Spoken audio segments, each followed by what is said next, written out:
Hello everyone, मैं Lavkush Upadhyay biology faculty at Dakshina स्वागत करता हूं आप सभी का दक्षिणा ई लर्निंग प्लेटफॉर्म पे।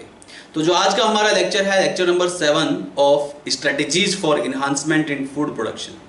अपनी लास्ट क्लास में मैंने डिस्कस किया था about plant breeding for disease resistance, plant breeding for insect and pest resistance.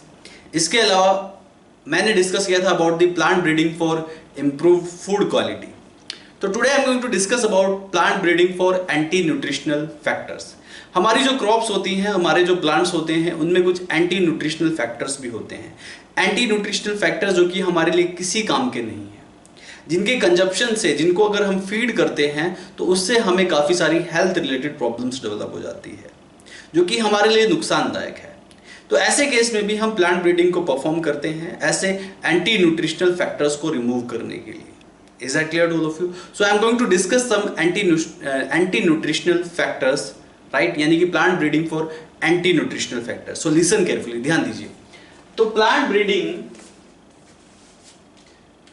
my next topic is plant breeding for anti-nutritional factors। तो एंटी न्यूट्रिशनल फैक्टर्स के लिए आप प्लांट ब्रीडिंग परफॉर्म करते हो। Is that clear to all of you? आप क्या perform करते हैं? आप जो है प्लांट ब्रीडिंग परफॉर्म करते हैं, plant breeding for anti nutritional factors. तो यहां पे मैं कुछ एग्जांपल्स आपको बता रहा हूं ऐसे प्लांट्स के जिनमें कि एंटी न्यूट्रिशनल फैक्टर्स प्रेजेंट होते हैं, and you must aware about all these factors. Are you getting or not? Otherwise तो ये फैक्टर्स जो हैं आपके लिए हेल्थ प्रॉब्लम क्रिएट कर सकते हैं। हमें इन सभी फैक्टर्स के बारे में पता होना चाहिए। हम जो भी अपनी रोजमर्रा की जिंदगी में जो भी डाइट प्लान फॉलो करते हैं, जो भी खान पान लेते हैं, तो उस खाने में राइट आपके लिए न्यूट्रिटिव वैल्यू कितनी है और क्या कोई उस खाने में एंटी न्यूट्रिशनल वैल्यू तो नहीं है, ये हमें पता होना चाहिए। इस चीज के बारे में हमें अवेयरनेस होनी चाहिए। Is that clear all of you? तो ध्यान दीजिए, यहां पे है नंबर 1 ब्रेसिका नेपस। एक प्लांट होता है मस्टर्ड प्लांट, इसको मैंने डिस्कस किया था बायोटेक्नोलॉजी एंड इट्स एप्लीकेशन वाले चैप्टर में। ब्रेसिका नेपस प्लांट में एक एंटी न्यूट्रिशनल फैक्टर होता है, एक नहीं दो होते हैं, ग्लूकोइनोलेट्स। ग्लूकोइनोलेट्स, इसके अलावा इरूसिक एसिड। तो ग्लूकोइनोलेट एंड इरूसिक एसिड नाम के दो फैक्टर्स ऐसे होते हैं जो कि प्रेजेंट होते हैं, जो किस में प्रेजेंट है? ब्रेसिका नेपस में प्रेजेंट होते हैं, और ये दोनों ही एंटी न्यूट्रिशनल फैक्टर है। इनसे हमें हेल्थ रिलेटेड प्रॉब्लम्स होती हैं, और वो हेल्थ रिलेटेड प्रॉब्लम्स क्या क्या है ये आपको पता होना चाहिए। इनसे जो होने वाली हेल्थ रिलेटेड प्रॉब्लम है, जैसे कि हार्ट एलिमेंट, मतलब हार्ट रिलेटेड प्रॉब्लम्स डेवलप हो जाती है अगर आप इस ब्रेसिका का इस्तेमाल करते हैं और इसमें अगर एंटी न्यूट्रिशनल फैक्टर ग्लूकोइनोलेट और एरूसिक एसिड है, तो उसकी वजह से हार्ट रिलेटेड प्रॉब्लम्स डेवलप हो जाती है। इसके बाद दूसरा एग्जांपल है लैथीरस सैटाइवस। तो लैथीरस सैटाइवस राइट, ये भी एक प्लांट है। तो लैथीरस सैटाइवस में एक न्यूरोटॉक्सिन प्रेजेंट होता है जिसको आप बोलते हैं साइनोएलेनिन, जिसको आप बोलते हैं साइनोएलेनिन। लैथीरस सैटाइवस में एक न्यूरोटॉक्सिन प्रेजेंट होता है जिसको आप बोलते हो साइनोएलेनिन। ये एक न्यूरोटॉक्सिन है, और इस न्यूरोटॉक्सिन की वजह से डेवलप हो जाते हैं मस्कुलर क्रैम्प्स, और एक बीमारी होती है जिसको आप बोलते हो लैथीरिज्म। तो लैथीरिज्म और मस्कुलर क्रैम्प्स जैसी प्रॉब्लम डेवलप हो जाती है, एक न्यूरोटॉक्सिन है राइट। इसकी वजह से क्या होता है? मस्कुलर क्रैम्प्स डेवलप हो जाते हैं। इसके अलावा क्या डेवलप होता है? मस्कुलर क्रैम्प्स के अलावा क्या होता है बेटा? लैथीरिज्म बोलते हैं इस बीमारी को, लैथीरिज्म भी कहते हैं। मस्कुलर क्रैम्प्स डेवलप हो जाते हैं यहाँ पे लैथीरस सैटाइवा की वजह से, सैटाइवस की वजह से, जो कि जिसमें साइनोएलेनिन नाम का एक न्यूरोटॉक्सिन प्रेजेंट होता है। इसके अलावा एक और एग्जांपल मैं आपको बता रहा हूं, इफ यू टेस्ट आलमंड, अगर आपने आलमंड कभी टेस्ट किया हो, बादाम को अगर आपने खाया हो, तो कभी कभी बादाम की गिरिया जब आप खाते हैं तो उसमें से कोई एक आध गिरी ऐसी निकल जाती है जो कि बहुत ही कड़वी होती है टेस्ट में, बहुत ही बिटर इन टेस्ट होती है। वो जो बिटर टेस्ट होता है आलमंड में, वो due to presence of a chemical जिसका नाम है एमाइगडेलिन। एमाइगडेलिन नाम का केमिकल होता है जो कि आलमंड को बिटर इन टेस्ट बनाता है, टेस्ट में बिटर कर देता है। वो भी एक एंटी न्यूट्रिशनल कंपोनेंट है, एक एंटी न्यूट्रिशनल फैक्टर है जिसका कोई लेना देना नहीं है हमारी हेल्थ से, कोई लेना देना नहीं है हमारी डाइट से, कोई बेनिफिट नहीं है। तो ऐसे एंटी न्यूट्रिशनल फैक्टर का ना होना ही बेटर है। तो यहाँ पे आलमंड में एक केमिकल सब्सटेंस होता है जिसे आप कहते हैं एमाइगडेलिन।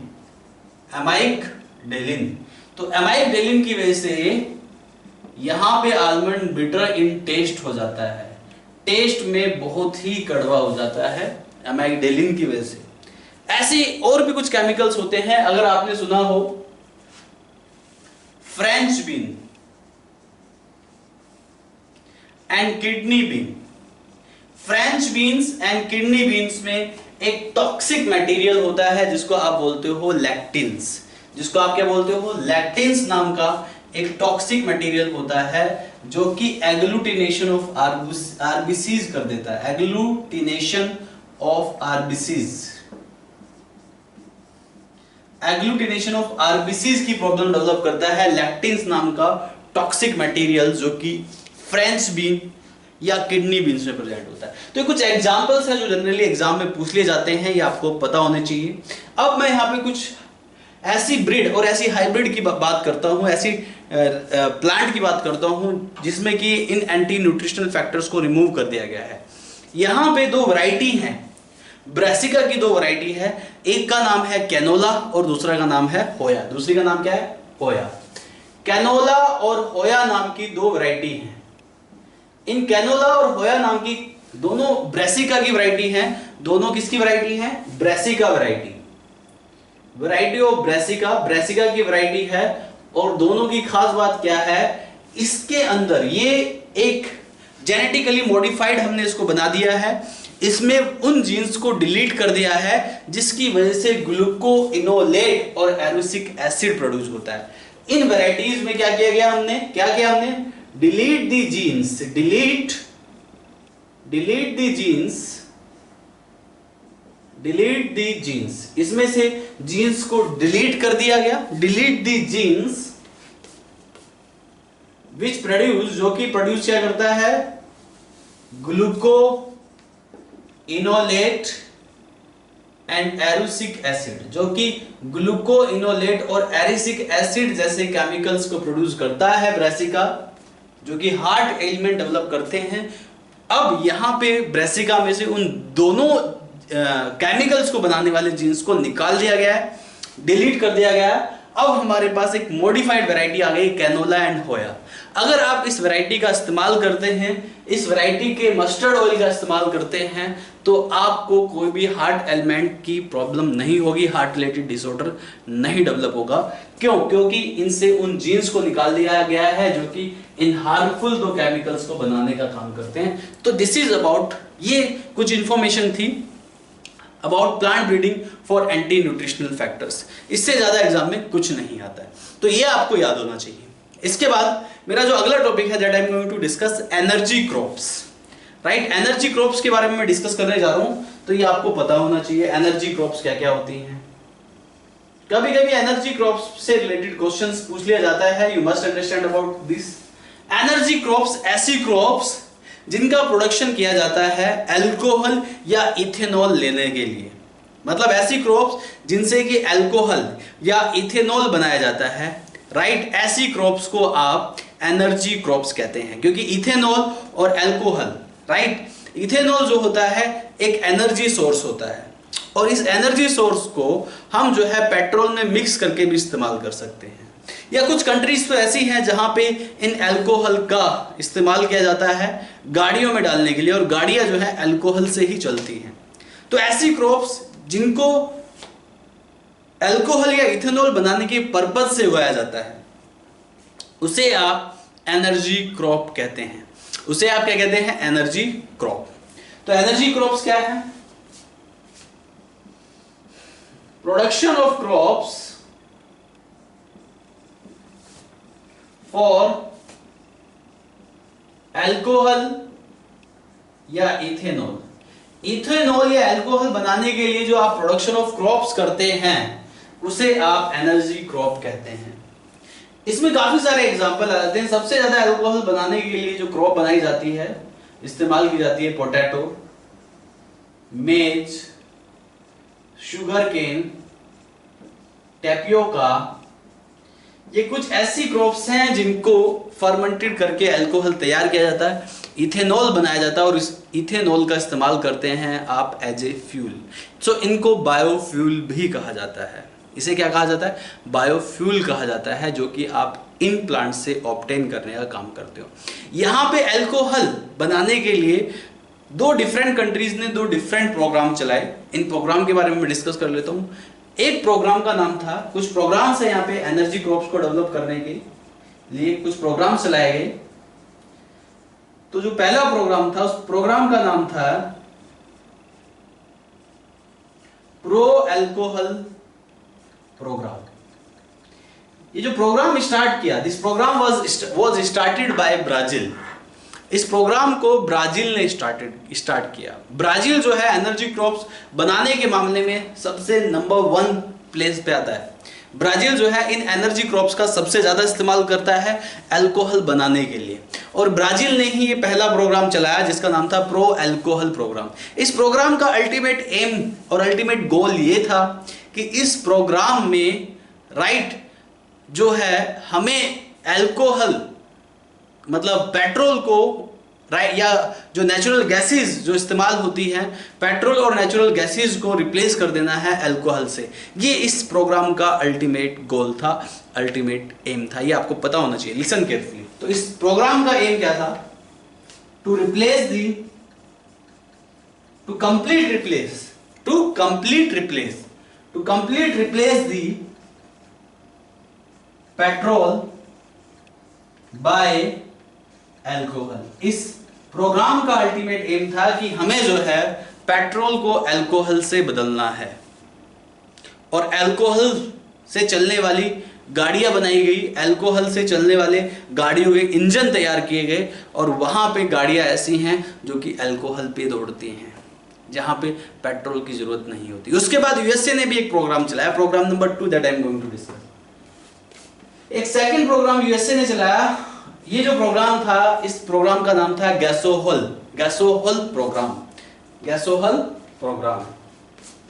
तो गैसोहल प्रोग्राम, इस प्रोग्राम का अल्टीमेट पर्पस था, this program was started by USA. मैं यहां पे लिख देता हूं, this was started by Brazil.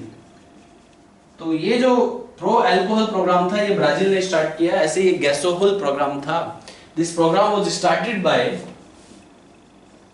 USA ने इस प्रोग्राम को स्टार्ट किया पहली बार। यूएसए ने इस प्रोग्राम को स्टार्ट किया, और इस प्रोग्राम का जो अल्टीमेट एम था वो क्या था? वो ये था, blending the alcohol with petrol. Petrol के साथ अल्कोहल को मिला के गाड़ियां चलाई जाए तो फ्यूल एफिशिएंसी बढ़ जाती है। तो कुछ कंट्रीज ऐसी भी हैं जहां पे अल्कोहल को पेट्रोल के साथ मिक्स करके गाड़ियां चलाई जाती हैं, उससे पेट्रोल की फ्यूल एफिशिएंसी बढ़ जाती है। तो इतना ज़्यादा अल्कोहल प्रोडक्शन करने के लिए हमें कुछ ऐसी क्रॉप्स का प्रोडक्शन कराना पड़ेगा जो कि अल्कोहल प्रोड्यूस करने में नंबर 1 पे आती हैं, मतलब सबसे ज़्यादा अल्कोहल प्रोडक्शन करने में माहिर हैं ये क्रॉप्स। तो इन क्रॉप्स के मैं नाम लिख चुका हूँ, potato, maize, sugarcane, tapioca. Is that clear? समझ आया आप लोगों को? तो ये हो गया आपका एनर्जी क्रॉप्स। एनर्जी क्रॉप्स के बाद कभी कभी आपको एग्जाम में क्वेश्चन मिल जाता है पेट्रोलियम प्लांट से रिलेटेड, तो ये भी आपको पता होना चाहिए। अगला जो टॉपिक है that I am going to discuss, petroleum plant, यानी कि you must understand about this petroleum plant. What is petroleum plant exactly? तो इस पे कभी कभी इसका एग्जांपल पूछ लेते हैं, आपको कहीं क्वेश्चन मिल जाएगा related to the petroleum plant. तो you must understand about the petroleum plant. तो पेट्रोलियम प्लांट के बारे में आप लोगों को पता होना चाहिए। Listen carefully. So my next topic is petroleum plant that I am going to discuss.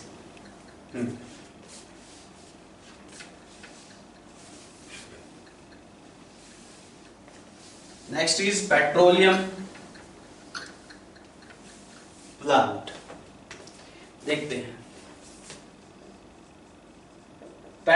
Petroleum plant की बात कर रहा हूं मैं भाई। तो what is petroleum plant exactly? ये पेट्रोल बनाने वाला कोई प्लांट नहीं है।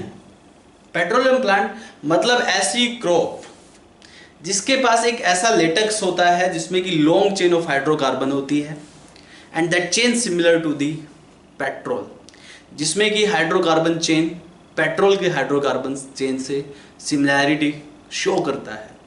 ऐसे प्लांट को पेट्रोलियम प्लांट कहते हैं। So listen carefully, what is petroleum plant exactly? तो पेट्रोलियम प्लांट क्या है? Plant which contain the latex, ऐसा प्लांट जो कि लैटेक्स कंटेन करता है, latex and this latex which contain the latex which contain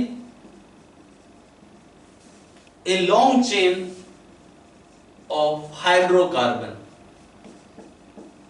मतलब ऐसे प्लांट जो कि जिनके पास ऐसा लेटेक्स होता है जिसमें लॉन्ग चेन ऑफ हाइड्रोकार्बन होती है, और जब इस हाइड्रोकार्बन को ब्रेक किया जाता है तो हाइड्रोकार्बन को ब्रेक करने के बाद यहां पे एक ऐसी हाइड्रोकार्बन चेन बनती है which is similar to the petroleum, जो कि पेट्रोलियम से मैच खाती है।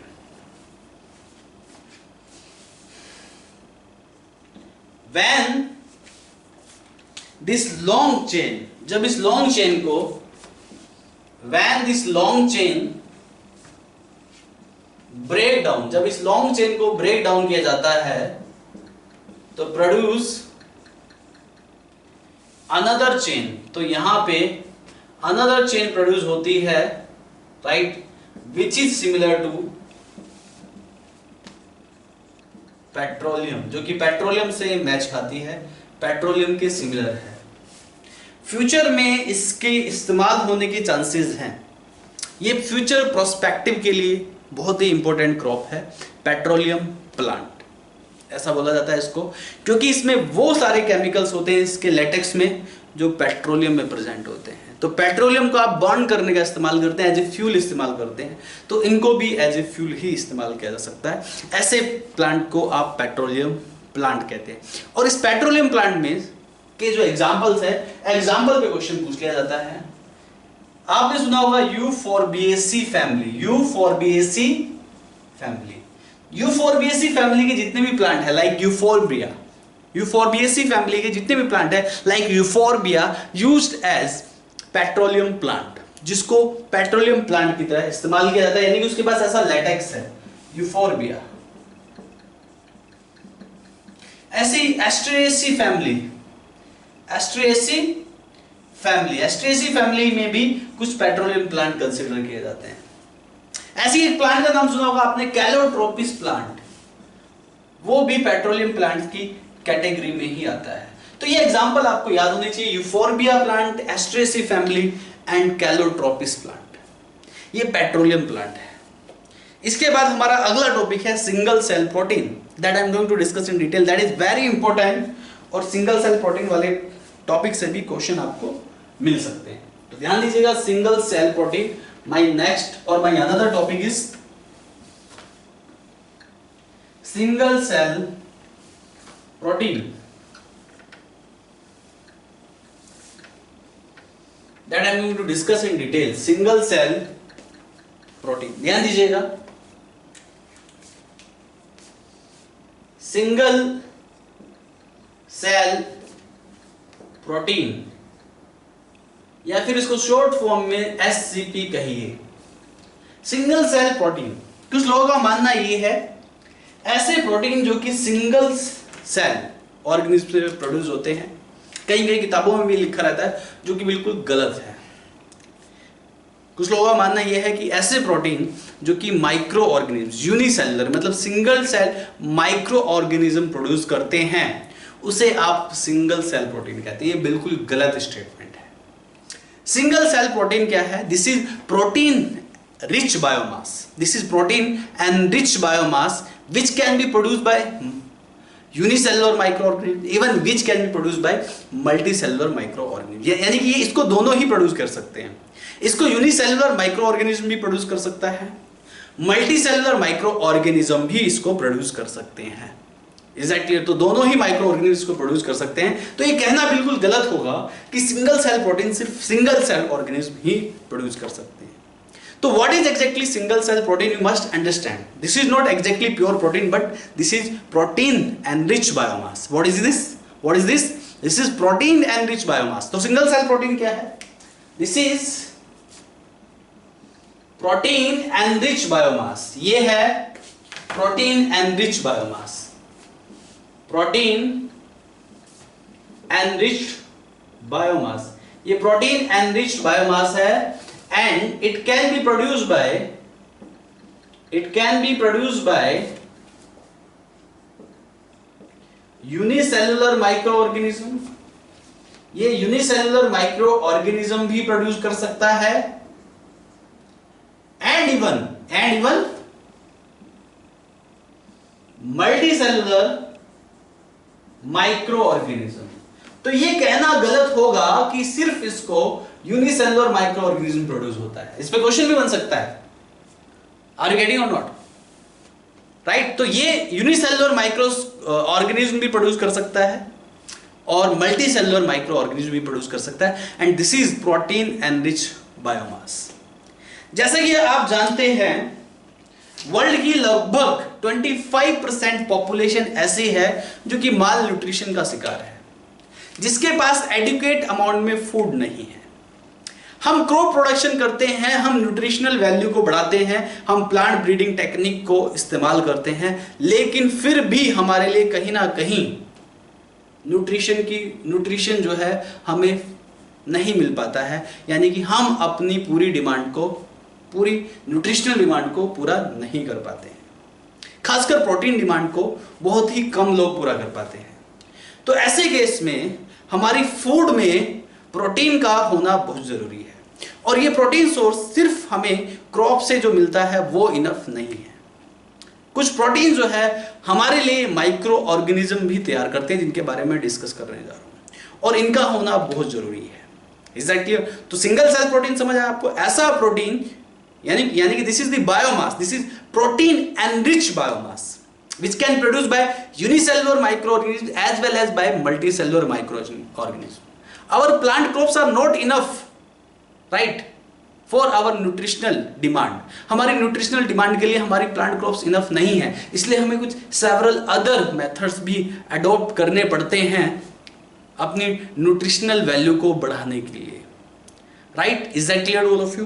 तो यहां पे काफी सारे ऐसे ऑर्गेनिज्म हैं जो कि प्रोटीन एनरिच बायोमास को बढ़ाने का, इनहेंस करने का काम करते हैं। उन्हीं ऑर्गेनिज्म के बारे में डिस्कस करने जा रहा हूं। राइट? तो organism produce protein rich biomass. इसमें नंबर 1 पे आता है स्पाइरुलिना। आपने पढ़ा होगा ये 11th क्लास में भी। स्पाइरुलिना ये एक साइनोबैक्टीरिया है, ब्लू ग्रीन एल्गी। क्या है ये?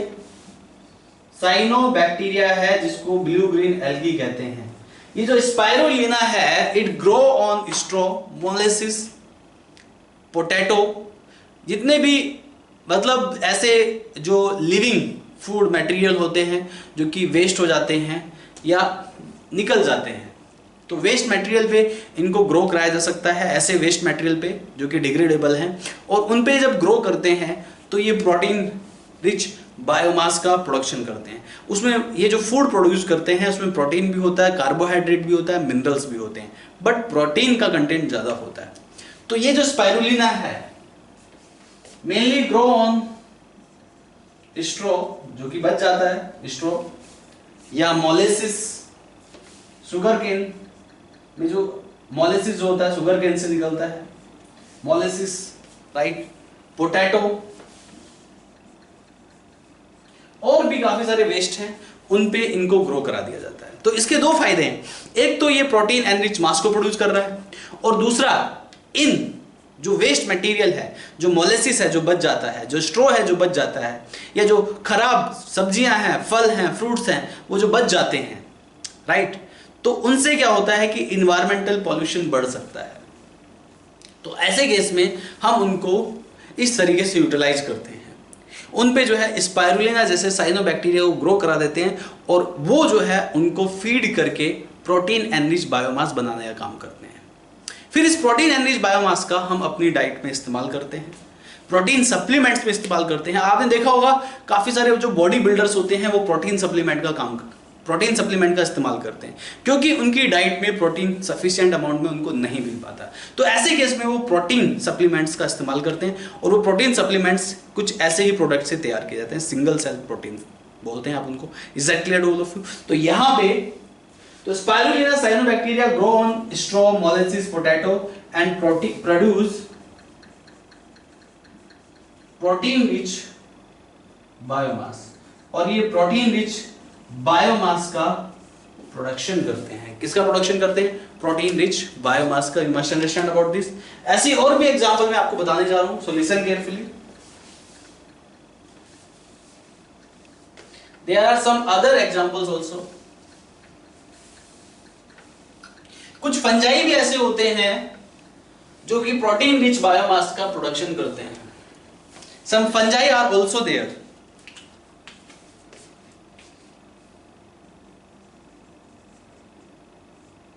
जैसे कि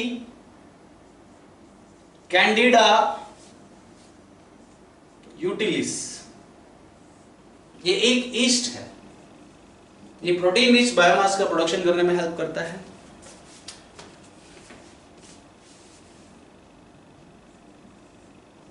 फुसेरियम जर्मिनिस, फुसेरियम जर्मिनिस ये भी एक फंजाई है। तीसरा है मशरूम। मशरूम भी गुड सोर्स ऑफ फूड है, मशरूम को इंडस्ट्री लेवल पे भी उगाया जाता है। This is also a good source of food. इसके अलावा और एग्जांपल जैसे कुछ बैक्टीरिया भी हैं। इन बैक्टीरिया का मोस्ट वाइडली यूज इस्तेमाल होता है सिंगल सेल प्रोटीन बनाने के लिए। इन बैक्टीरिया की हम कंपेयर करते हैं। देखिए, आप एक गाय पालते हैं, are you getting or not? गाय का वजन लगभग 250 किलोग्राम होता है। कुछ लोग क्या मानते हैं कि प्रोटीन रिच जो डाइट होती है, चिकन वगैरह वो खाते हैं या मटन वो खाते हैं और उनसे उनको प्रोटीन मिल जाता है। अच्छी बात है, प्रोटीन उनसे मिल जाता है, लेकिन that is not a ultimate goal, that is not a ultimate source of protein, that is not a good source of protein. अगर आप 1 किलोग्राम मीट लेना चाहते हैं, 1 किलोग्राम चिकन लेना चाहते हैं, तो आप वहां पे उस पोल्ट्री को यानी कि उस बर्ड को आप लगभग 10 किलोग्राम तक ग्रेन खिलाएंगे। 3 से 10 किलोग्राम ग्रेन खिलाने के बाद कोई एनिमल 1 किलोग्राम मीट प्रोड्यूस करता है, और उस 1 किलोग्राम में कितना प्रोटीन होगा यू कैन कंसिडर। ऐसे ही एक गाय पालते हैं या एक भैंस पालते हैं आप, एक 250 किलो की गाय एक दिन में मैक्सिमम जितना भी उसका दूध होता है 250 ग्राम से ज्यादा प्रोटीन प्रोड्यूस नहीं करती है। लिख देता हूं मैं, स्टेटमेंट दी हुई एनसीईआरटी में। 250 kilogram cow can maximally produce 250 gram protein per day। अगर एक गाय 250 ग्राम प्रोटीन एक दिन में बना रही है, क्या ये पॉपुलेशन के लिए एनफ है? इतनी बड़ी पॉपुलेशन की प्रोटीन डिमांड को गाय का दूध पूरा कर सकता है कि नहीं कर सकता है? लेकिन यहां पे कुछ बैक्टीरिया ऐसे हैं, एक बैक्टीरिया जिसका नाम है मिथाइलोफिलस। कौन सा बैक्टीरिया है? मिथाइलोफिलस। और एक बैक्टीरिया जिसका नाम है मिथाइलोट्रोपस। ये बैक्टीरिया के नाम आपको याद होने चाहिए, एग्जाम में पूछ लिए जाते हैं।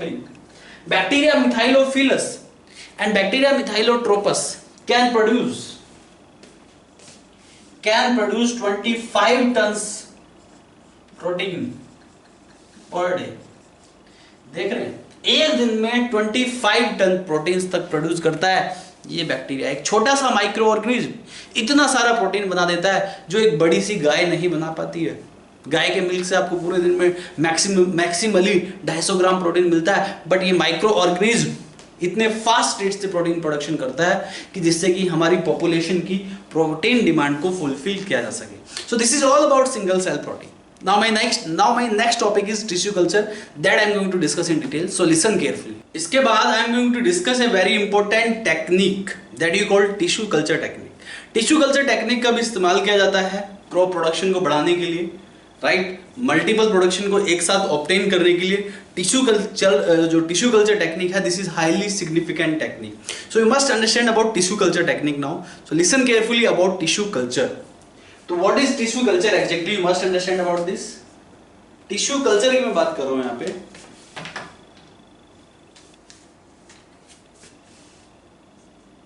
टिश्यू कल्चर, देखिए लिसन केयरफुली. टिश्यू कल्चर क्या है? This is a technique to develop a new plant from ex plant. तो न्यू प्लांट बनाना एक्स प्लांट से, इसे आप टिश्यू कल्चर कहते हैं. अब ये एक्स प्लांट क्या है ये भी आपको पता होना चाहिए. Listen carefully. This is a technique to develop a new plant, ये एक ऐसी टेक्निक है जिसमें कि आप एक नया प्लांट डेवलप करते हैं from ex plant. X plant से एक नया प्लांट डेवलप करने की जो टेक्निक है, इसे आप टिश्यू कल्चर टेक्निक कहते हैं. अब एक्स प्लांट क्या है? ये जो एक्स प्लांट है, it can be a cell, it can be a tissue, और it can be an organ of plant. Plant का कोई भी ऑर्गन, कोई भी सेल या कोई भी टिश्यू, राइट, वो जो है एक नए प्लांट में जनरेट हो जाता है. इस टेक्निक को आप टिश्यू कल्चर टेक्निक कहते हैं. एंड वो सेल, वो टिश्यू और ऑर्गन जो नए प्लांट में जनरेट होता है, उसे आप एक्स प्लांट कहते हैं. तो एक्स प्लांट से बनने वाला जो प्लांट है, right, this technique is called tissue culture technique. तो टिश्यू कल्चर टेक्निक में the generation of plant, the development of new plant from its older part from its X plant. तो X plant से बनने वाला जो plant है, उस technique को आप टिश्यू कल्चर टेक्निक कहते हैं. अभी जितनी भी सेल्स होती हैं, जो X प्लांट है, इसमें सेल्स भी हो सकती हैं, टिश्यू भी हो सकते हैं और ऑर्गन भी हो सकते हैं. इन X प्लांट में एक एबिलिटी देखी जाती है, शो एन एबिलिटी. इस एबिलिटी को आप टोटीपोटेंसी कहते हैं और इस टोटीपोटेंसी एबिलिटी का हम फायदा उठाते हैं. प्लांट का वो पार्ट जो कि एक्स प्लांट है, ये सेल भी हो सकती है, टिश्यू भी हो सकती है, ऑर्गन भी हो सकता है. इसका जो मेजर सिग्निफिकेंस है वो ये है कि इसमें टोटीपोटेंसी एबिलिटी होती है. इसमें कौन सी एबिलिटी होती है? टोटीपोटेंसी एबिलिटी देखी जाती है. टोटीपोटेंसी एबिलिटी आपको पता होना चाहिए क्या होती है. Totipotency ability, this is the ability of cell division to produce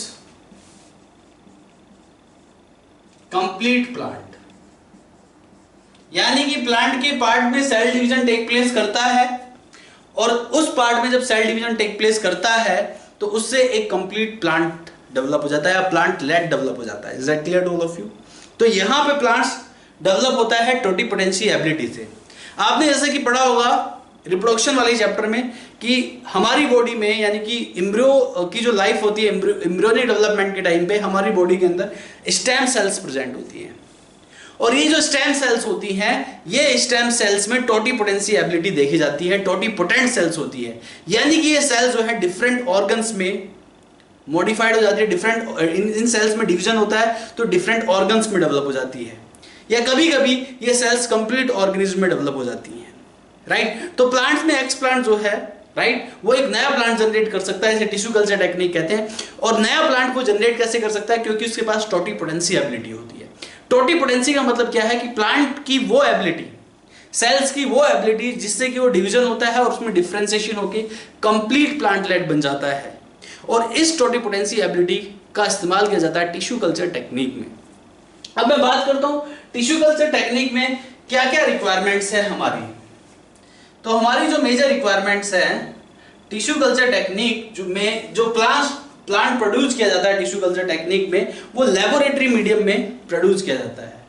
उसके लिए कुछ इन्वायरमेंटल कंडीशन चाहिए होता है. तो हमारे यहाँ पे टिश्यू कल्चर टेक्निक में जो रिक्वायरमेंट है, या ये कहिए जो इन्वायरमेंटल कंडीशंस हैं, वो कौन कौन सी कंडीशंस हमें रिक्वायर्ड हैं. तो इस टेक्निक को परफॉर्म करने के लिए कुछ इन्वायरमेंटल कंडीशन या कुछ रिक्वायरमेंट्स को आपको पूरा करना पड़ता है. ये जो रिक्वायरमेंट्स है, नंबर 1, इस टेक्निक को परफॉर्म करने के लिए न्यूट्रिशनल रिक्वायरमेंट चाहिए। Is that clear to all of you? समझ आया? मैं यहां पे आपको डायग्रामेटिकली भी बता देता हूं। सपोज दैट ये एक पर्टिकुलर प्लांट है, इस पर्टिकुलर प्लांट का ये कोई एक्स प्लांट है, ये कोई पार्ट है जिसको आप एक्स प्लांट बोल रहे हैं। सपोज दैट ये एपिकल डोमिनेंस है। इस एक्स प्लांट को आपने कट करके रिमूव कर दिया और रिमूव करने के बाद एक न्यूट्रिटिव मीडियम में ग्रो कर दिया।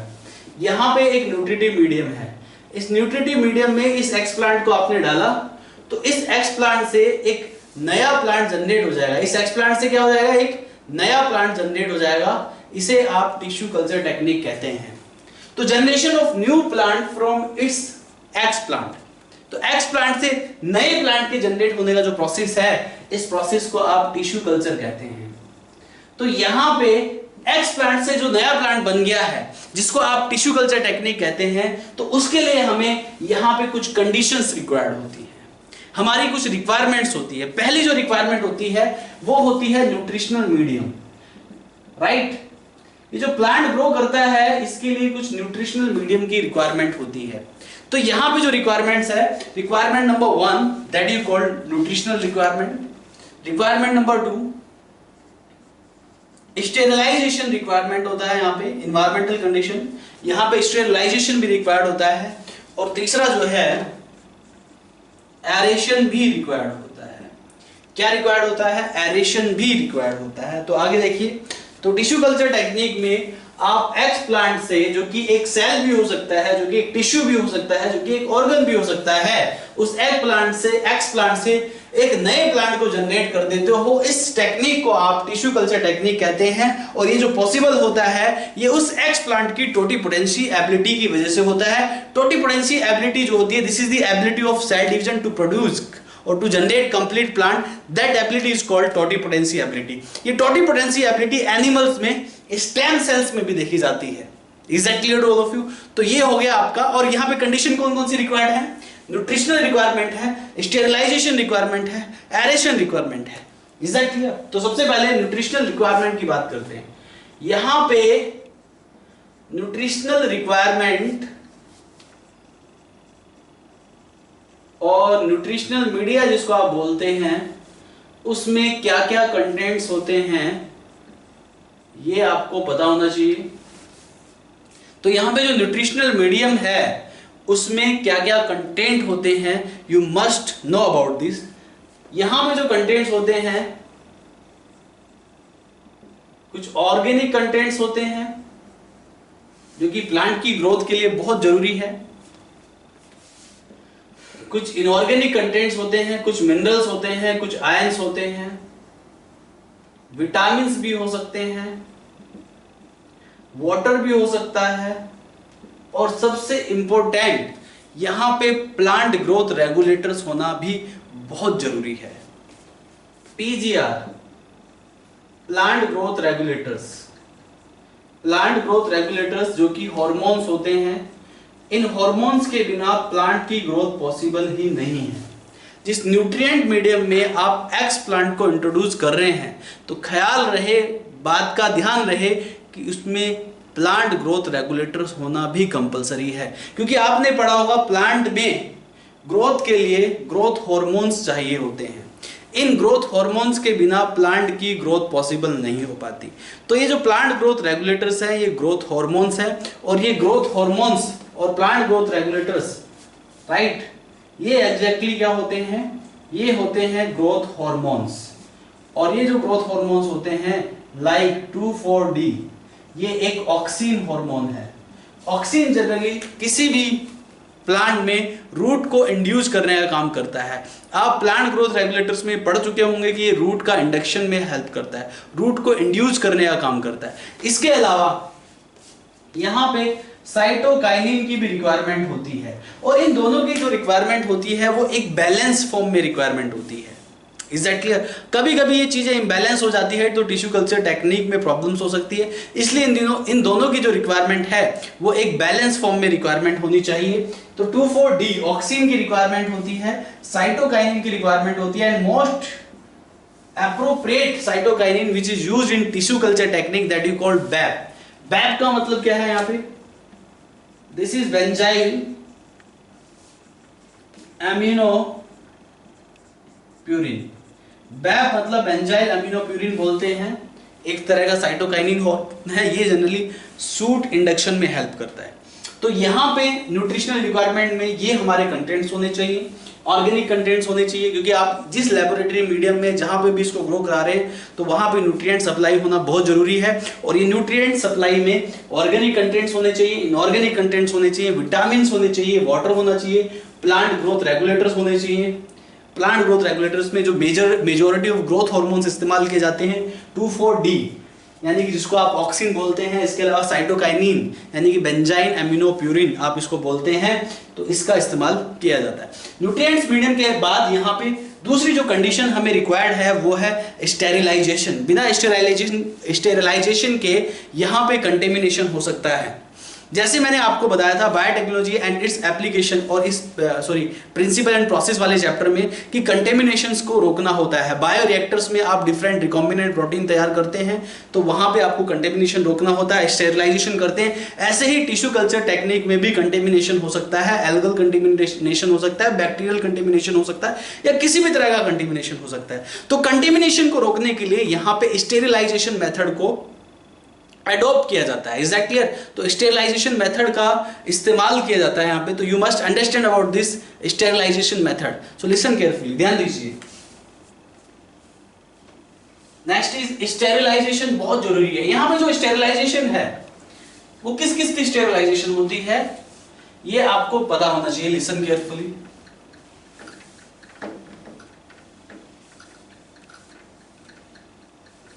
Next is sterilization. Next is what? Sterilization. You must understand about this.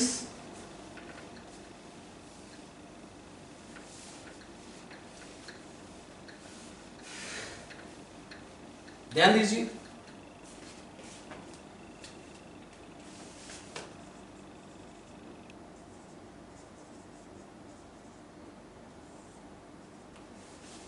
तो स्टेरिलाइजेशन की रिक्वायरमेंट क्यों है ये आपको पता होना चाहिए। This is must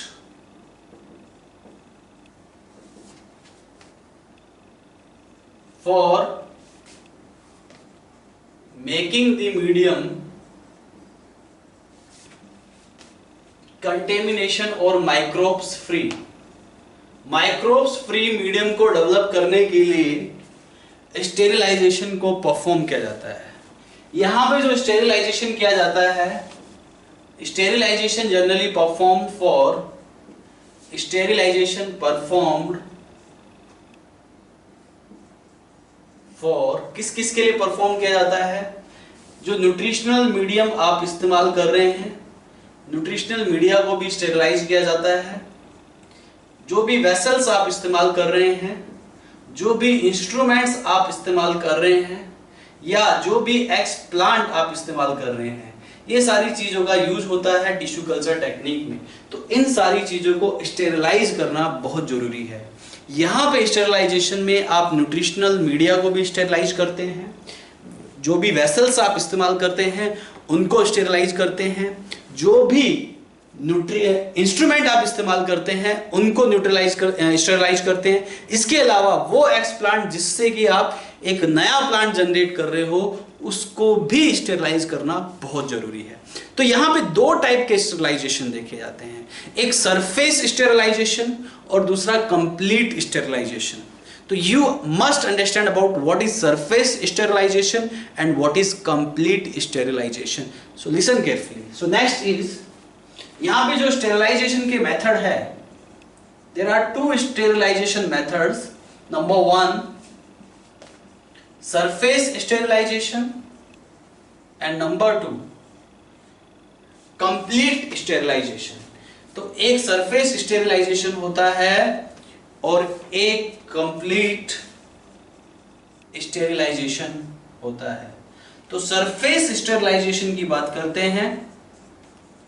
surface sterilization में जो एक्सप्लांट है उसको स्टेरिलाइज किया जाता है। Surface sterilisation mainly perform for explant and complete sterilization performed for nutritional media, vessel and instruments. तो सरफेस स्टेरिलाइजेशन में आप क्या करते हैं? In case of surface sterilization में use some anti microbial chemicals.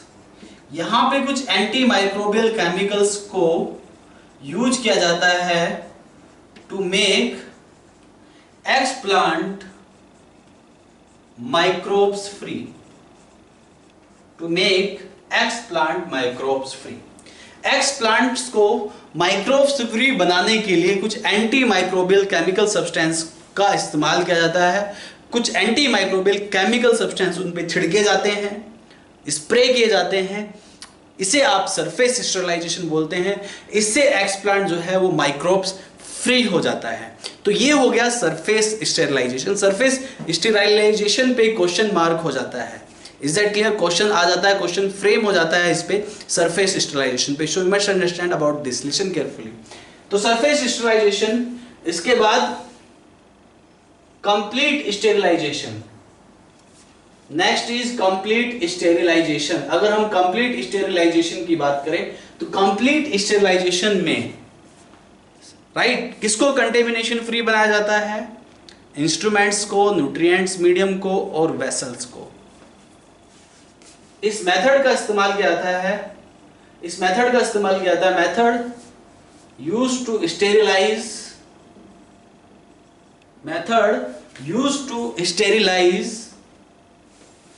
the vessels, instruments and nutrients media.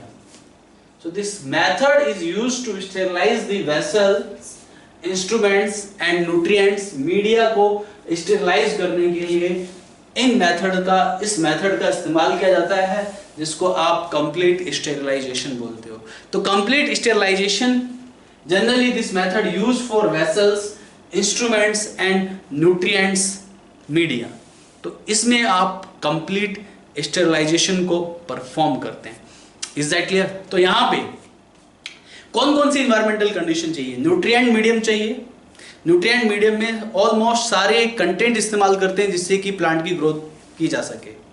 Even plant growth regulators भी आप इस्तेमाल करते हैं, ऑक्सीजन इस्तेमाल करते हैं, साइटोकाइनिन इस्तेमाल करते हैं। इसके अलावा सेकंड कंडीशन क्या चाहिए? हमें यहाँ पे स्टेरिलाइजेशन चाहिए। स्टेरिलाइजेशन यहाँ पे दो टाइप की है, surface sterilisation and complete sterilisation. ये जो सरफेस स्टेरिलाइजेशन है ये परफॉर्म किया जाता है एक्स प्लांट के लिए। एक्स प्लांट के लिए आप कुछ एंटी माइक्रोबियल केमिकल का इस्तेमाल करते हैं जिससे कि एक्स प्लांट कंटेमिनेशन फ्री हो जाता है। Is that clear to all of you?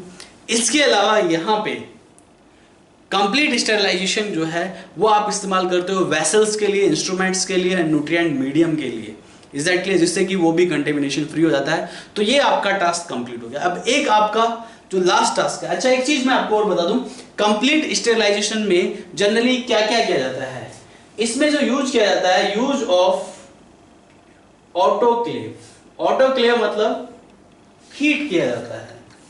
Is that clear to all of you? Autoclave का इस्तेमाल किया जाता है, ड्राई किया जाता है, ड्राइंग भी किया जाता है, रेडिएशन से भी कंटेमिनेशन को रोका जा सकता है। रेडिएशन एक्सपोज कर देते हैं वेसल्स पे, इंस्ट्रूमेंट्स पे, राइट? तो ये सब तरीके आप इस्तेमाल करते हैं। इसके बाद अगला है एरेशन। एरेशन भी बहुत जरूरी है न्यूट्रिएंट मीडियम में। अगर आप एयर सप्लाई नहीं करेंगे, ऑक्सीजन सप्लाई नहीं करेंगे तो प्लांट की ग्रोथ डेवलप नहीं हो पाएगी, प्लांट ग्रोथ टेक प्लेस नहीं हो पाएगी, तो टिश्यू कल्चर टेक्निक बेकार हो जाएगी। Is that clear? तो ये मेथड भी बहुत जरूरी है। तो एरेशन में क्या करते हैं? सप्लाई दी फ्रेश एयर। यहां पे फ्रेश एयर सप्लाई किया जाता है into the nutrient medium, into the nutrients medium. तो न्यूट्रिएंट्स मीडियम में आप फ्रेश एयर को सप्लाई करते हैं जो कि प्लांट की ग्रोथ के लिए फेवरेबल कंडीशन है। तो कहने का मतलब ये है टिश्यू कल्चर टेक्निक में जो भी आप एक्सप्लांट बना रहे हो उस एक्सप्लांट के लिए ये कंडीशन मस्ट है, अदरवाइज तो एक्सप्लांट से न्यू प्लांटलेट जनरेट नहीं हो पाएगा। यहाँ पे न्यूट्रिएंट्स मीडियम भी चाहिए, यहाँ पे कंटेमिनेशन फ्री भी बनाना है, स्टेरिलाइजेशन भी करना है, और यहाँ पे एरेशन भी चाहिए, एयर भी चाहिए। इसके बाद देखिए, ध्यान दीजिए, अब ये यहाँ पे टिश्यू कल्चर टेक्निक के मेथड्स कितने टाइप के होते हैं, you must understand about this, so listen carefully. what are the major methods? So what are the major methods for tissue culture technique? तो यहां पे आप कौन कौन से मेथड्स का इस्तेमाल करते हैं आपको पता होना चाहिए। So listen carefully. Methods which are generally used for tissue culture technique, you must understand about this, so listen carefully.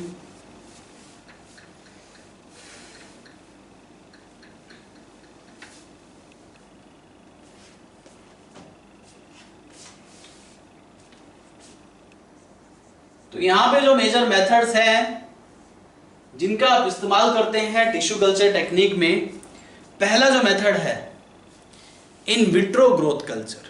यहां पे there are two types of tissue culture, in vitro growth culture and explant growth culture. You must understand about both the methods in detail that I am going to discuss now. तो methods में number 1 in vitro culture method. In vitro culture method में आता है callus culture और दूसरा आता है suspension culture. इसके बाद आता है explant growth culture. Is that clear? About explant growth culture I will discuss later in detail. तो अभी देखिए, इन विट्रो कल्चर की हम बात कर रहे हैं, callus culture and suspension culture की बात करते हैं अभी। तो जो कैलस कल्चर है वो क्या है, you must understand about this. Callus culture की हम बात कर रहे हैं, यहां पे ध्यान दीजिएगा। What is callus culture?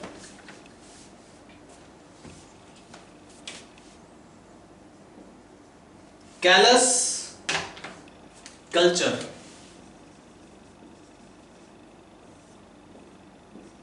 तो ध्यान दीजिए प्लीज। यहां पे बात करते हैं कैलस कल्चर की। कैलस कल्चर में क्या किया जाता है, कैलस कल्चर में जो एक्सप्लांट है undergoes in division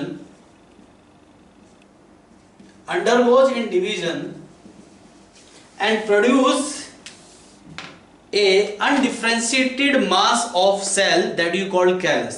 Explant undergoes in division and produce क्या प्रोड्यूस करता है, and produce undifferentiated mass of cells. Undifferentiated mass of cells. तो कैलस कल्चर में explant undergoes in division and produce undifferentiated mass of cell.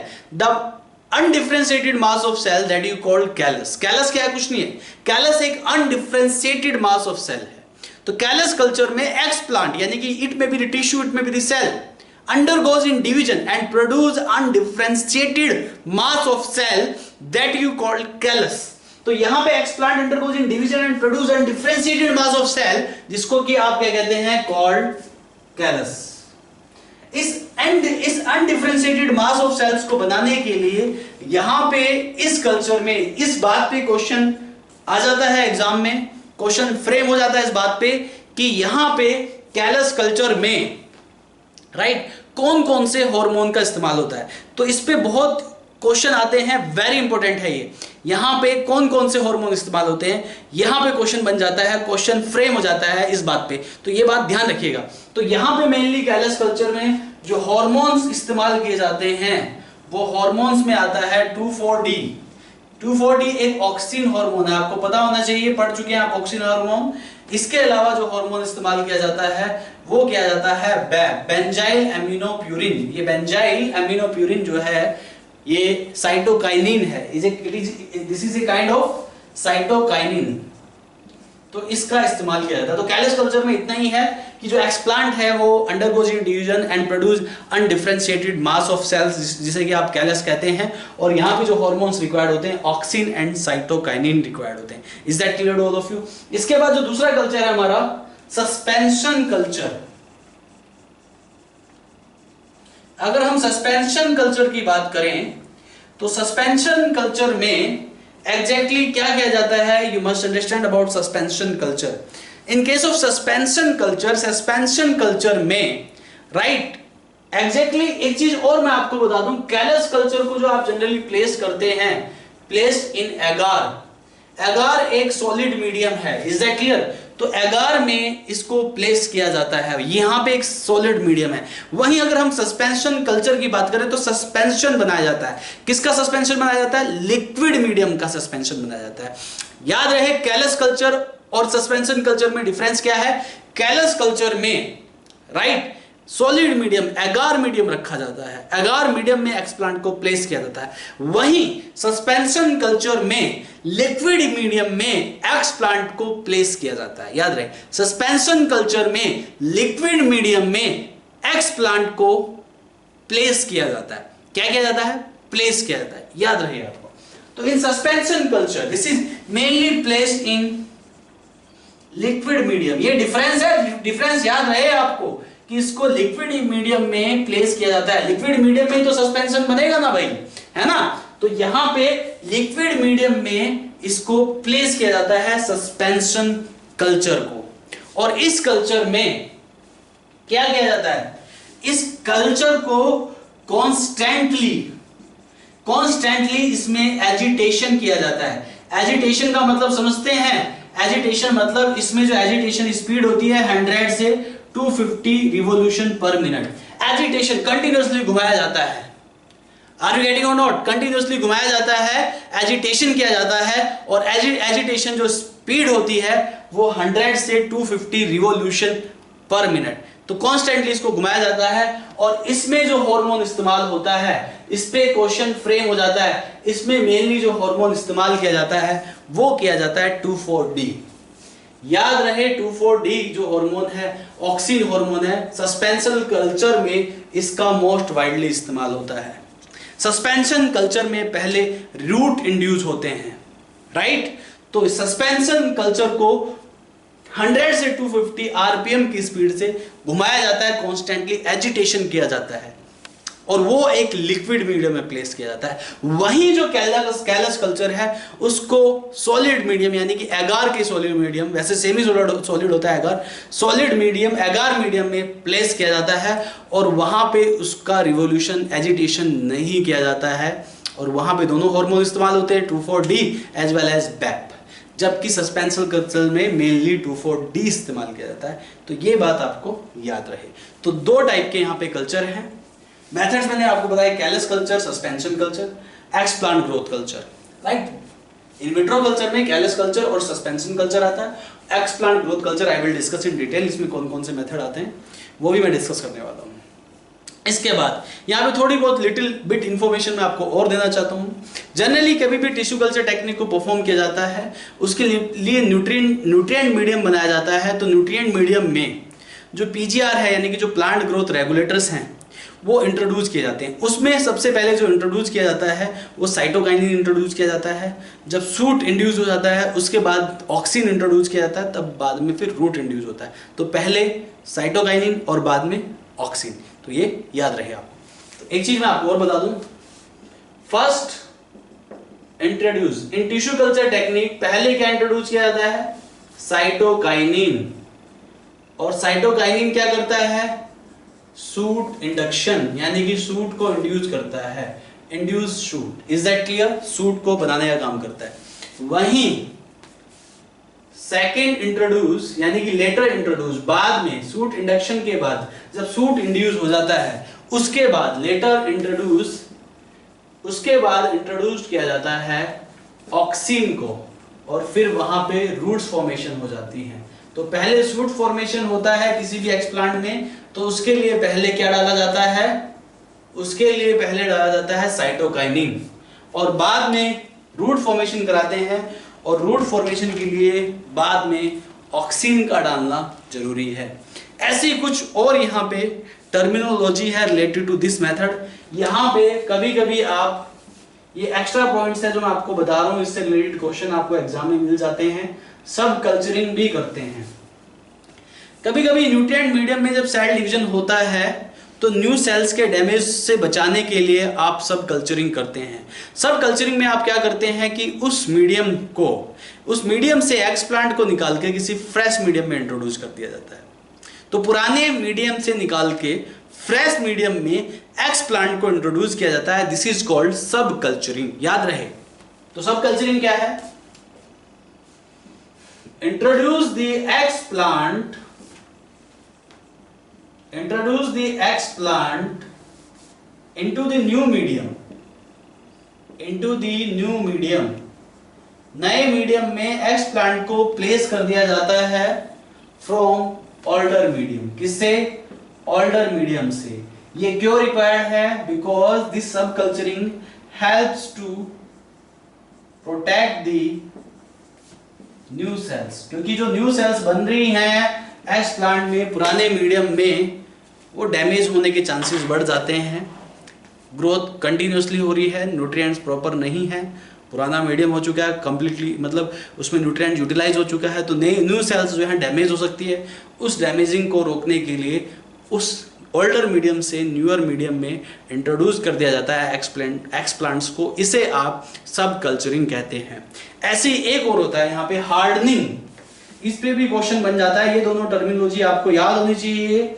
ये exam में frame हो जाते हैं एज ए क्वेश्चन। ठीक है। हार्डनिंग तो क्वेश्चन की फॉर्म में फ्रेम हो सकते हैं। सब कल्चरिंग और हार्डनिंग क्वेश्चन मिल भी जाएगा आपको इससे रिलेटेड। हार्डनिंग में क्या करते हैं? जैसे ही टिश्यू कल्चर टेक्निक से आपने साइटोकाइनिन डाला, पहले सूट बना, ऑक्सिन डाला, रूट बन गया, यानी कि सूट और रूट दोनों बनाए, तो अब आप उसको कहेंगे प्लांटलेट्स। और टिश्यू कल्चर मीडियम से अब उस प्लांटलेट्स को निकाल के फील्ड में इंट्रोड्यूस कर दिया जाता है। This process is called hardening. इसमें क्या करते हैं? रिमूव दी प्लांटलेट्स फ्रॉम, किससे? Remove the plantlets from tissue culture medium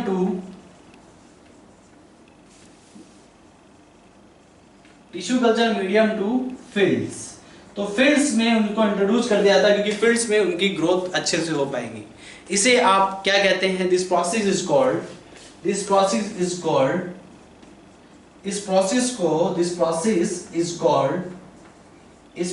को हार्डनिंग कहा जाता है। This process is called hardening. क्या कहते हैं बेटा इसको? इस प्रोसेस को आप हार्डनिंग कहते हैं। तो ये आपको याद रहे। ठीक है। तो यहाँ पे आप जो है टिश्यू कल्चर टेक्निक में एक्सप्लांट को ग्रो कराते हैं, राइट। एक्सप्लांट से नया प्लांट जनरेट हो जाता है। This technique is called tissue culture technique. Explant में टोटिपोटेंसी एबिलिटी होती है, सेल्स होती हैं, टिश्यू होते हैं, जिसमें कि रीजनरेशन हो जाता है, यानी कि टोटिपोटेंसी होती है, सेल डिवीजन हो जाता है, जिससे कि कंप्लीट प्लांटलेट डेवलप हो जाता है। तो इस प्रॉपर्टी का फायदा उठाया जाता है। तो यहाँ पे कौन कौन सी कंडीशन डेवलप करनी है? इन्वायरमेंटल कौन सी कंडीशन होनी चाहिए? न्यूट्रिएंट मीडियम होना चाहिए। न्यूट्रिएंट मीडियम में ऑर्गेनिक, इनऑर्गेनिक, विटामिन्स, मिनरल्स सारी वैल्यूज होनी चाहिए। साथ ही साथ प्लांट ग्रोथ रेगुलेटर जिसमें कि साइटोकाइनिन, बैप और ऑक्सिन 2,4-D, ये दोनों बहुत ही ज़्यादा इंपॉर्टेंट है प्लांटेट को बनाने के लिए। Is that clear?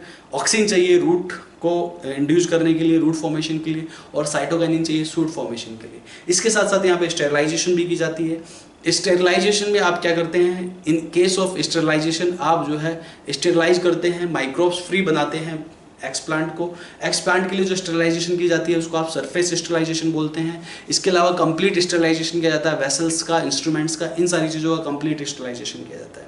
Is that clear to all of you? इसके बाद यहाँ पे सबसे इंपॉर्टेंट है एरेशन। एयर सप्लाई की जाती है, फ्रेश एयर सप्लाई की जाती है, जिससे कि ग्रोथ प्रॉपर तरीके से टेक प्लेस कर सके। आर यू गेटिंग और नोट? इसके अलावा यहाँ पे जो मेथड्स हैं, दो टाइप के मेथड है, in vitro method, explant growth method. In vitro culture में callus culture, suspension culture, callus culture को एगार मीडियम में डाला जाता है, सस्पेंशन कल्चर को लिक्विड मीडियम में डाला जाता है।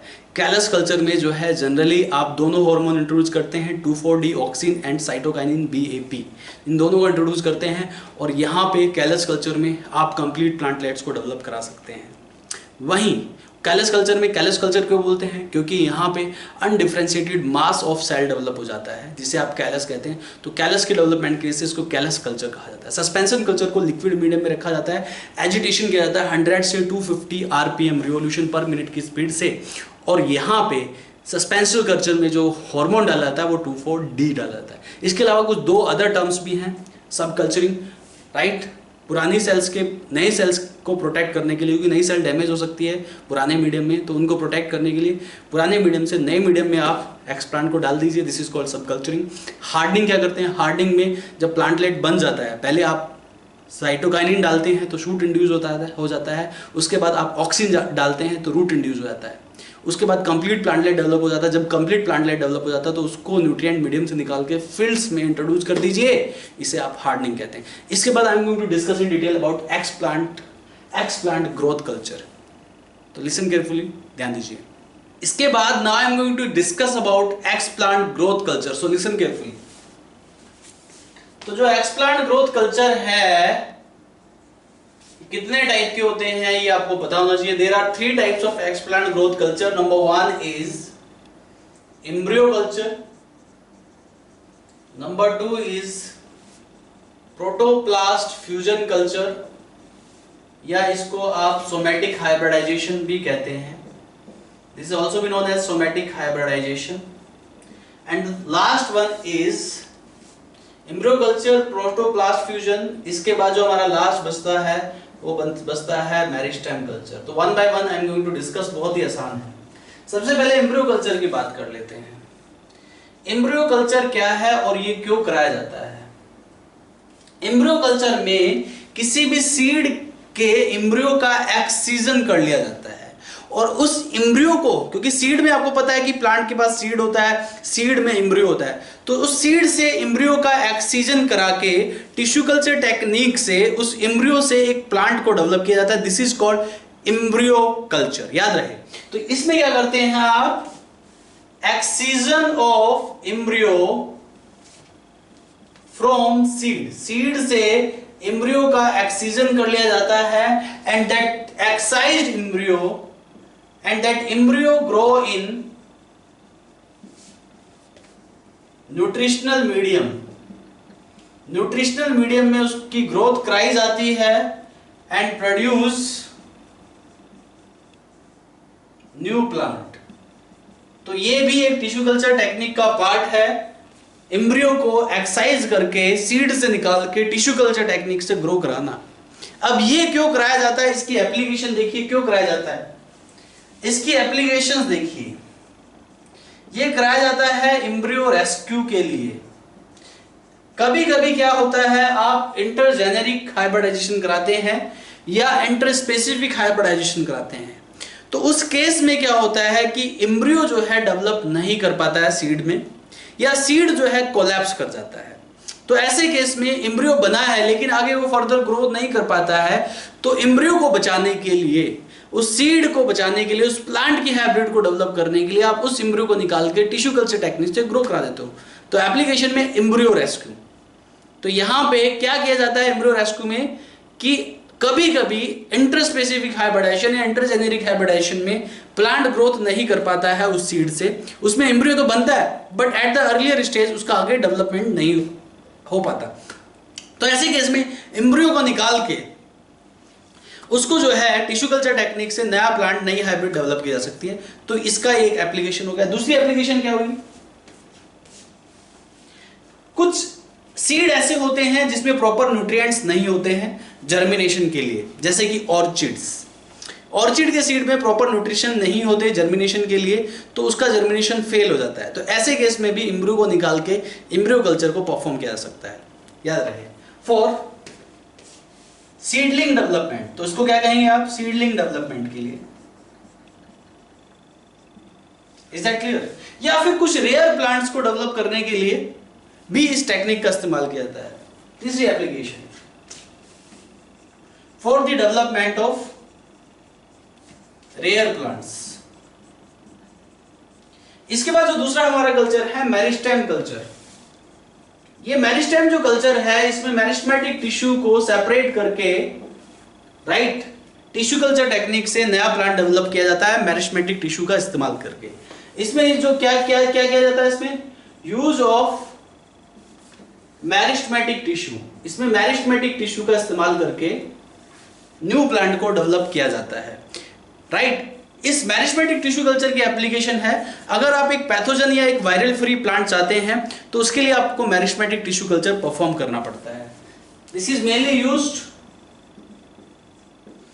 To obtain a disease free plant. तो डिजीज फ्री प्लांट को ऑब्टेन करने के लिए आप मेरिस्टेमेटिक कल्चर का इस्तेमाल करते हैं, क्योंकि मेरिस्टेमेटिक टिश्यू में कोई भी इंफेक्शन नहीं होता है, क्योंकि उसमें ऑक्सीजन की प्रेजेंस की वजह से या रैपिड सेल डिवीजन की वजह से वो वायरल फ्री होता है, पैथोजन फ्री होता है। तो पैथोजन फ्री प्लांट को ऑब्टेन करने के लिए आप प्लांट से मेरिस्टेम को निकालते हैं। और मेरिस्टेम किसका पार्ट होता है, कहां से निकालते हैं मेरिस्टेम? आप एपिकल मेरिस्टेम को निकाल सकते हैं। एपिकल मेरिस्टेम को निकाल के न्यूट्रिएंट्स मीडियम में डालिए और टिश्यू कल्चर टेक्निक से ग्रो कराइए, तो आपको एक पैथोजन फ्री प्लांट मिल जाएगा। तो मेरिस्टेम कल्चर हो गया ये। Is that clear? तीसरा जो है आपका सोमैटिक हाइब्रिडाइजेशन। सोमैटिक हाइब्रिडाइजेशन में क्या किया जाता है? सोमैटिक हाइब्रिडाइजेशन में प्रोटोप्लास्ट फ्यूजन कहते हैं आप इसको। और इस प्रोटोप्लास्ट फ्यूजन में सबसे पहले प्लांट सेल की सेल वॉल को रिमूव कर दीजिए। आपके पास एक प्रोटोप्लास्ट आ जाएगा। ये आपके पास दो प्लांट सेल है, आपने सेल वॉल रिमूव कर दी। सेल वॉल को रिमूव किया जाता है, रिमूव सेल वॉल। सबसे पहले क्या किया जाता है, यहाँ पे सेल वॉल को रिमूव किया जाता है एंजाइम्स को डाल के। कौन से एंजाइम्स डालते हैं आप? Cellulase and pectinase. ये दोनों एंजाइम सेल वॉल को रिमूव करने में हेल्प करते हैं। सेल वॉल को रिमूव कर दीजिए, you will get the naked protoplast. दो डिफरेंट प्लांट्स के प्रोटोप्लास्ट आपको मिल गए और दो डिफरेंट प्लांट्स के प्रोटोप्लास्ट। फॉर एग्जांपल ये पोटैटो प्लांट है, ये टोमेटो प्लांट है, तो दोनों की सेल्स के आपको नेक्ड प्रोटोप्लास्ट मिल गए और दोनों का आपने फ्यूजन कराया तो एक नई हाइब्रिड बन गई जिसको आप पोमेटो कहते हैं। इस हाइब्रिड को यहाँ पे सोमैटिक हाइब्रिड भी कहा जाता है। क्या कहा जाता है? Somatic hybrid. तो ये पोमेटो को डेवलप किया गया था इस टेक्निक से कि पोटैटो की सेल ली, टोमेटो की सेल्स ली, दोनों की सेल वॉल निकाल के दोनों के नेक्ड प्रोटोप्लास्ट को फ्यूज करा के एक हाइब्रिड तैयार हो गई जिसको आपने पोमेटो कहते हैं। लेकिन कॉमर्शियल पर्पज के लिए पोमेटो किसी भी काम का साबित नहीं हुआ, तो बाद में इसको रिजेक्ट कर दिया गया। हालांकि इसको डेवलप किया गया था लेकिन कॉमर्शियल यूटिलाइजेशन के लिए इट वाज नॉट गुड, तो इसको रिमूव कर दिया गया। Is that clear? तो इसको आप सोमैटिक हाइब्रिड कहते हैं and the process is also known as somatic hybridisation. तो ये भी आप टिश्यू कल्चर टेक्निक में मेथड परफॉर्म करते हो। इसके बाद टिश्यू कल्चर टेक्निक की कुछ एप्लीकेशंस हैं, राइट। एप्लीकेशन में जैसे कि माइक्रो प्रोपेगेशन किया जाता है। टिश्यू कल्चर एक ऐसी टेक्निक है जिससे कि आप स्पीड से प्लांट के प्रोडक्ट को ले सकते हैं। एक प्लांट से आपने काफी सारे एक्सप्लांट ले लिए और उन काफी सारे एक्सप्लांट से काफी सारे प्लांटलेट्स ग्रो करा लिए सिंगल टाइम में, एक ही बार में, तो उसे आप कहेंगे माइक्रो प्रोपेगेशन। तो माइक्रो प्रोपेगेशन पे कभी कभी क्वेश्चन आ जाता है, सो लिसन केयरफुली। तो यहाँ पे माइक्रो प्रोपेगेशन एक एप्लीकेशन है, एप्लीकेशन ऑफ टिश्यू कल्चर। ये क्या है? That I am going to discuss application of tissue culture. आपको पता होना चाहिए एप्लीकेशन। एप्लीकेशन में क्या है? Micro propagation. माइक्रो प्रोपेगेशन क्या है? Right, this is the rapid multiplication of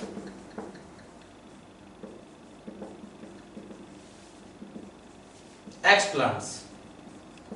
explants का रैपिड मल्टीप्लिकेशन होता है, this is called micro propagation, right. और ये जो एक्सप्लांट्स होते हैं, इन एक्सप्लांट्स को आप सोमा क्लोन्स भी कहते हैं। इनको सोमा क्लोन्स इसलिए कहा जाता है because both are similar to each other. Both are similar to each other, तो वो सारे के सारे एक दूसरे से सिमिलर होते हैं। Is that clear? तो ये हो गया एक्सप्लांट ग्रोथ कल्चर। इसी के साथ टिश्यू कल्चर इज डन। तो एक्सप्लांट ग्रोथ कल्चर में इम्ब्रियो कल्चर परफॉर्म करते हैं। इम्ब्रियो कल्चर में आप इम्ब्रियो का एक्ससीजन करके उसको जो है टिश्यू कल्चर टेक्निक से ग्रो कराते हैं न्यू प्लांटलेट्स में।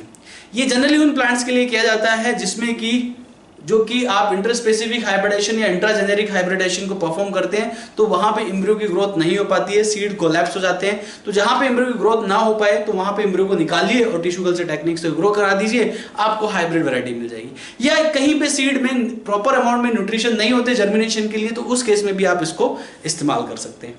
Is that clear? Embryo culture, meristem culture जो है वो एक पैथोजन फ्री प्लांट्स को ऑब्टेन करने के लिए किया जाता है। एपिकल डोमिनेंस को निकाल लीजिए जिसमें कि मेरिस्टेम टिश्यू होता है, वो हमेशा पैथोजन फ्री रहता है क्योंकि उसमें रैपिड सेल डिवीजन होता है और ऑक्सीन होता है। तो उसको निकालने के बाद अगर आप टिश्यू कल्चर टेक्निक से उसको ग्रो कराएंगे तो आपके पास जो प्लांट्स आएंगे वो पैथोजन फ्री प्लांट आएंगे। तो ये भी एक मेथड है।